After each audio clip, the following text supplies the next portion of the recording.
exact લેવાનું હો 5 cc 2 છે તું આવી જાઉં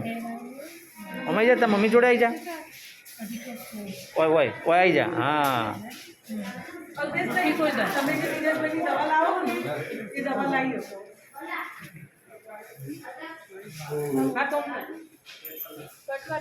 ये તમે રેગ્યુલર દવા લઈ શકો વહીની દવાનું જે આપશે એ તમને વહી આપશે